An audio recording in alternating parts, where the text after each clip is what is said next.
This post is for those of you who think you've got bad knees, who have untrained feet and untrained hips that affect the knee. First of all, grab a bench, a chair, anything elevated, a staircase. Number one, stacking your shoulders over the middle of the palms, allowing your knees to come down as low as possible and coming back up.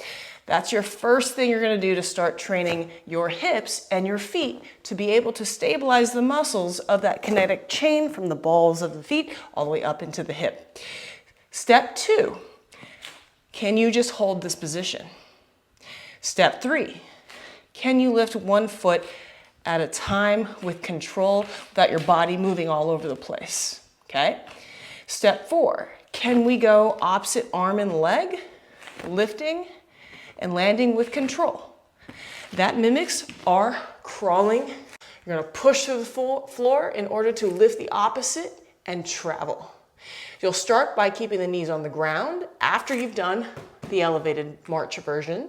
Then you'll hover, bring it down, crawl. Hover, bring it down, crawl.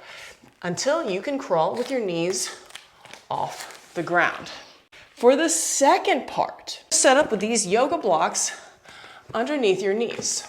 What you're going to do is you're going to practice not lifting the knees, but pushing your feet into the floor so hard that you feel weight come out of the knees, and you can feel the muscles that support the knee turn on.